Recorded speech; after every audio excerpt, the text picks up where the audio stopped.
Welcome to bonus episode number 20 of the Blooms and Barnacles podcast.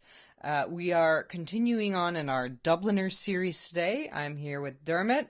I'm Kelly. You know us already because you're paying for this. So, welcome to our sitting room. We've changed up the set a little bit. So if you're watching the video version, you're seeing us in a totally different room. Yeah. So, how you doing today, Dermot? Not too bad. All right. Are you excited for our topic today? Yes, I'm thrilled. Which is the book, a meeting in the Ivy Room.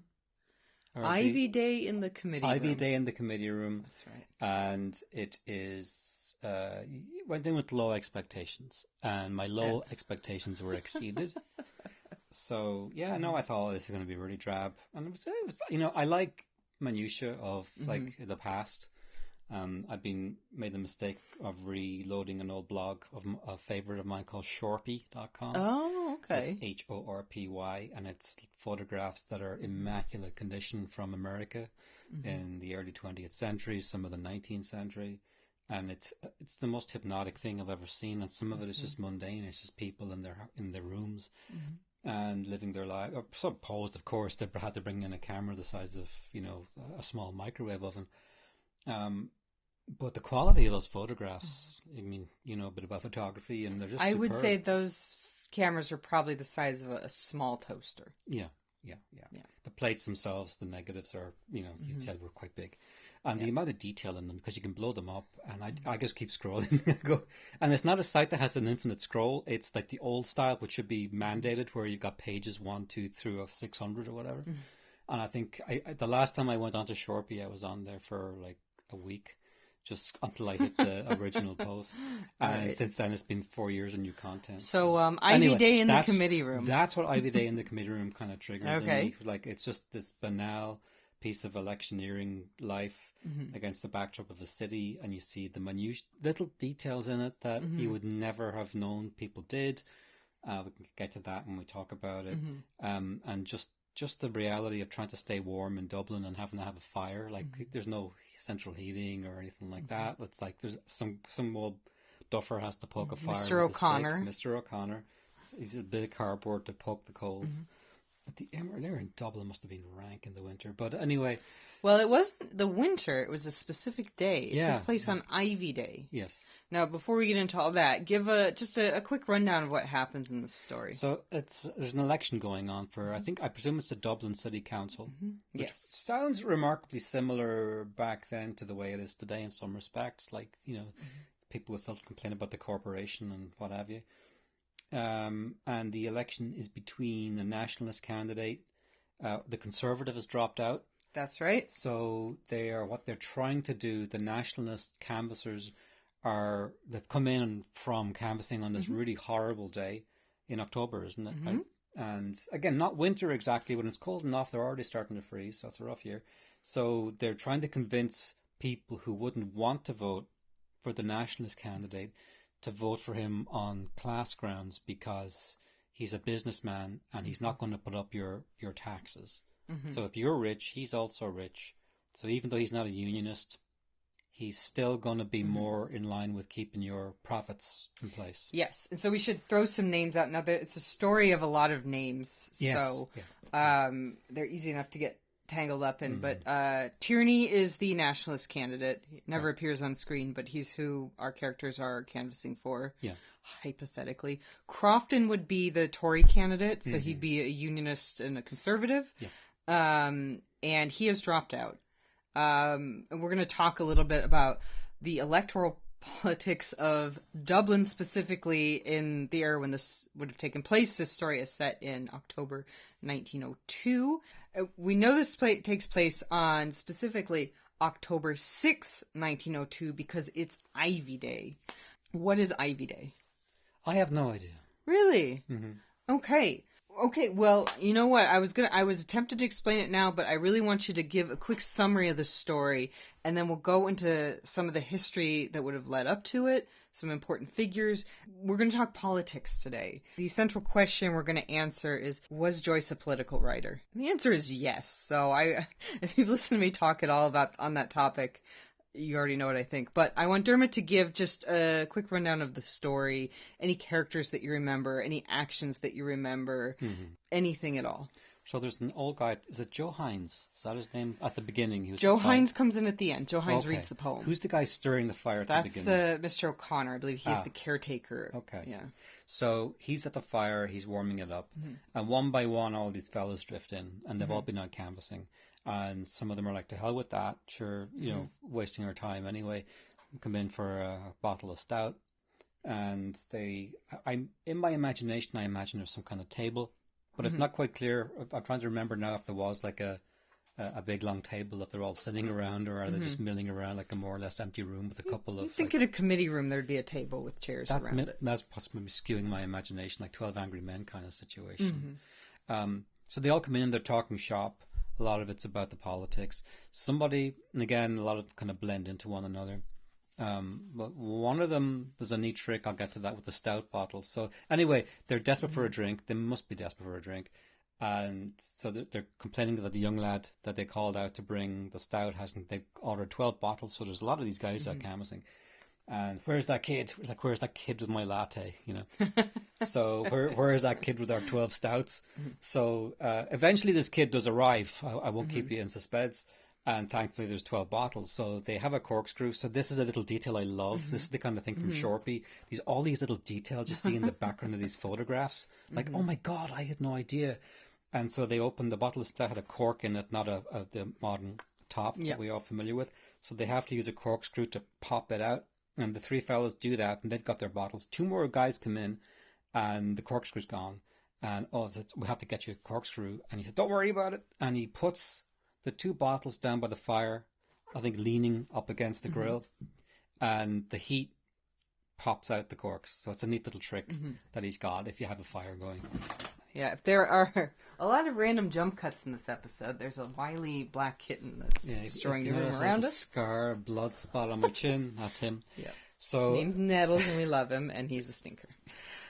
So anyway, they put the bottles next to the fire, and the thing pops the cork out, which I think is great. But you got to be patient, because then you got to wait for the however couple of minutes it takes for the pressure to pop it.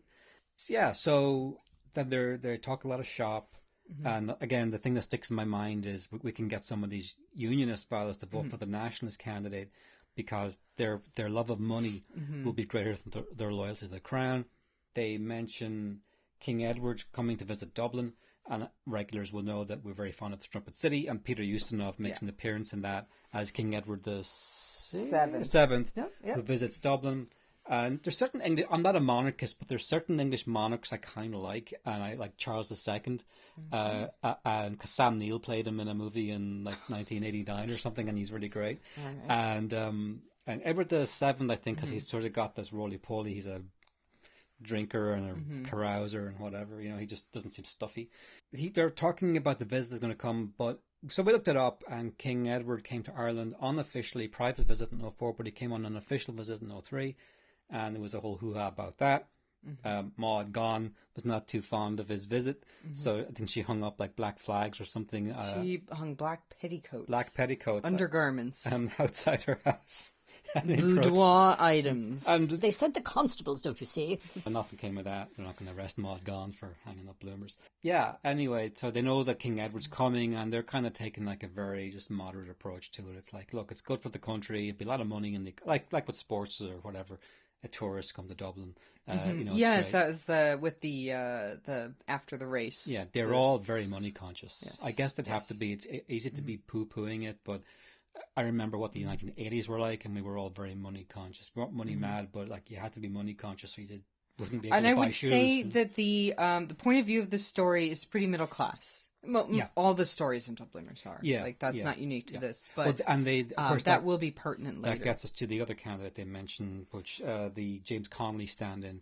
Don't spoil it, man. Well, you asked me to give like a synopsis of it. So his name would be Colgan. Colgan, who is like a pseudonym. That's about as much as I remember. It sort of comes to like an abrupt end. Like there's no. Well, there's a turn at the end where Joe Hines does show up. Now, Joe Hines is a supporter of Colgan, and that makes the other men not like him. And Mr. Henchy seems to think he's a spy from the other camp. We'll get into some of this once I start talking, but they're all united under the aegis of one Irish political giant, the sort of person you'd use the word aegis to describe. Yeah. And that would be Charles Stuart Parnell.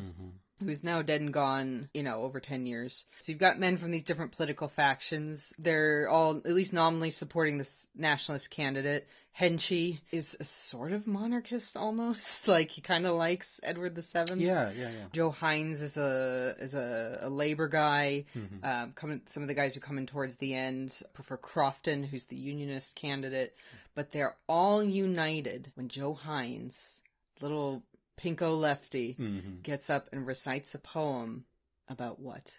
Is it Parnell and how he was betrayed? Yes. About the moral humbug because, oh dear, did he have an affair? Who cares? Like, which I was talking to yesterday about people who are serious about politics should be hard-headed about it and not get caught up in symbolisms and things that are peripheral to the actual material processes. And yeah, the Irish at that time allowed themselves to be conned basically on this moral humbug. Yes, but they're all united under Charles Stuart Parnell. Yeah. That's the surface read of the story. But Parnell is also safely dead. Like, he's not... If he was still alive, they might have their differences with him. It's not that simple. So, okay. Right. Let's get into it. Okay. So now it's my turn. All right. Just a few notes on the story itself before we really get into the analysis. Yeah, so again, Richard Tierney, nationalist candidate for the Irish Parliamentary Party. Crofton, his erstwhile opponent, is an Irish Conservative Party candidate. He has dropped out of the race, and his supporters are supporting Tierney as the lesser of two evils against Colgan, who's described as a labourer and a working man. So he's an Irish Labour Party candidate. They are all operating under the spectre of the now deceased Charles Stuart Parnell. And we'll talk a little bit about who he is, what Ivy Day means, things like that. Parnell, I'm assuming if you've made it this far, you're not only listening to the Ulysses podcast, but you're paying for the supplemental materials. You've probably got a feel for who Charles Stuart Parnell is, and you know what an omnipresence he is in all the works of Joyce. The Joyce family were strong Parnell supporters, or Parnellites, particularly Joyce's father, John S. Joyce. It was a great blow to the Joyce family when Parnell died, and prior to that when there was kind of a political coup against him. The legend is that the first bit of writing Joyce ever put down was a poem called Et tu Healy about Tim Healy, who's an MP that opposed Parnell and was formerly his friend. We have a whole episode about that in the main series, so go find that. There's a famous scene in Portrait of the Artist as a Young Man where all the relatives get together at Christmas and fight over the dinner table about Parnell, good or bad. And of course, there's many, many references in Ulysses itself. According to Frank Callanan, who's a scholar whose work we'll reference a lot today, he says this is Joyce's first treatment of Parnell theme and the politics of the Parnell schism that happened after his death. In the Irish Parliamentary Party. I hope you're not asleep. I actually ended up finding a lot of this interesting. I think I set Dermot up with his low expectations because I've kind of known that Ivy Day is Joyce's favorite Dubliners story. It is a story that if I reread Dubliners, I will read it for the sake of completion, but it's never really struck a chord with me. I'm glad to hear it did with you, Dermot. Part of my thesis today is that this story is anti-Sorkin-esque. If you're familiar with the TV writing of Aaron Sorkin, he wrote a show called The West Wing, which was a very, I think, heroic view of what American politics are like. Yeah. It tends to not only be a very heroic view of the political system, but he also developed a technique called the walk and talk, where characters will walk and deliver exposition rather than just, it's in a stationary manner of talking. So this is not heroic. It's quite cynical, and everyone's sitting around doing nothing. So, there's a lot of fiddly business that a stage director would be able to do stuff with, even stuff like moving bottles around. But look, it's very stagey, honestly, the way it's written. You could see it as a stage play. I would say, in terms of our view of politics, would be more like the comedy show Veep. Oh, it's so great to be part of your feel-good moment. You're a dirty little prick. Oh boy, thank you so much. Absolutely. Oh boy. Don't forget your booster seat. Oh, shove it up your ass. Oh, thanks so much. Hey, that photographer who reads lips, he's not here, is he? No. That's a blessing. But I wouldn't call this Veep-like either. But it's certainly kind of quite cynical about the political process. Nobody's an idealist in this. It's very pragmatic. And the other thing too about just like Aaron Sorkin, is the walk and talk is cheap. Once you've got your Steadicam, just get your actors to walk down a corridor and they talk. And you don't have to really think very much. And it's kind of a cheap heat. It feels dynamic even if it's not really. It's really not. Yeah. And, it's like, everyone's bubbling and they're all so busy and aren't they so amazing? No, they're not. In terms of like stagecraft, it's blocking and business. Where are the characters in relation to one another, and what business do they do around that? There's blocking in this scene, and there's business in this scene. Even something as peripheral as the bottles, somebody has to fiddle with that.